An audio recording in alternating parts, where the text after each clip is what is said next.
Hi everyone, this is Deepti and मैं वापस आई हूँ अपने बिजनेस पेज पे। और मुझे देख के आई नो मेरी ऑडियंसेस ऑलरेडी समझ गई है कि अकेले मैं बिल्कुल नहीं हूँ। I have a special guest.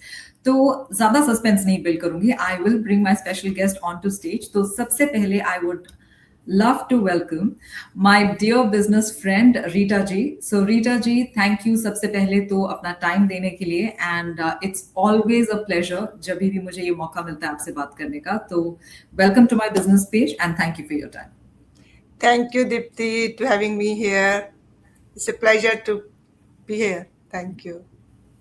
Lovely Rita ji, मेरी ऑडियंसेस हमेशा इंटरेस्टेड रहती हैं whenever a new mom, especially जो एक ड्रिवन बिजनेस ओनर्स होती हैं, उनकी स्टोरीज जानने के लिए, उनके बारे में जानने के लिए।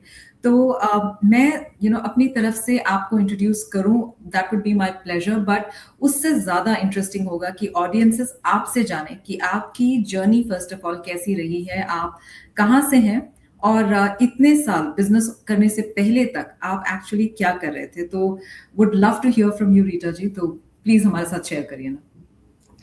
हाँ जी, तो मैं इंडिया से हूँ, पंजाब से हूँ और मैं कनाडा 2000 में आई थी। मेरे हस्बैंड पहले से यहाँ पे थे, तो मैरिज करके मैं यहाँ पे आई।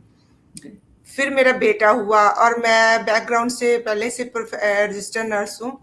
तो यहाँ आके मैंने स्टडी की, फिर लाइसेंस लिया, तो 2003 से मैंने जॉब शुरू की। ओके। अभी अभी मेरे को 23 इयर्स हो चुके हैं, मैं as a registered nurse job कर रही हूँ। और मेरे 2 बच्चे हैं, बेटा मेरा 25 इयर्स ओल्ड है, बेटी मेरी 14 इयर्स ओल्ड है।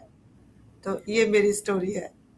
Very very sweet. And Rita ji, जो आपने बात हमारे साथ शेयर करी, 23 years नर्सिंग का करियर, ऑफ कोर्स इंडिया में भी जैसे आपने शेयर किया, आप पहले से ही लाइसेंस्ड प्रोफेशनल रही हैं इन नर्सिंग। बट कनाडा में भी आपने 23 years of solid nursing career बनाया, और आज आप हमारे साथ इस बिजनेस जर्नी पे हैं as a digital business entrepreneur. तो इससे पहले कि मैं आपसे आपका बिग वाई पूछूं, मैं पहले तो ये जानना चाहती हूँ, क्या अभी आपने नर्सिंग बिल्कुल छोड़ दी है, या आप दोनों अच्छे से बैलेंस कर रही हैं, your nursing and your digital business? मैं कर रही हूँ नर्सिंग, पर बहुत कम कर रही हूँ। मैं हफ्ते में 1 ही बार जाती हूँ, वन्स अ वीक मैं ड्यूटी पे जाती हूँ। ओके। बाकी टाइम मैं अपना बिजनेस करती हूँ। लवली। तो ये जो आपने बात शेयर करी ना रीटा जी, ये और भी इंटरेस्टिंग है, क्योंकि somebody जिसने 23 years of hardcore nursing career अपना बिल्ड किया, वो भी एक नई कंट्री में दोबारा से आने के बाद, then she became a mom to 2 beautiful kids. और आई एम श्योर ये इजी नहीं रहा होगा, because we know that nursing also, like any corporate jobs, long hours रहते हैं एंड काफी स्ट्रेसफुल भी रहता है, plus at the same time आप रिलैक्स नहीं कर सकते हैं given that you are into health care.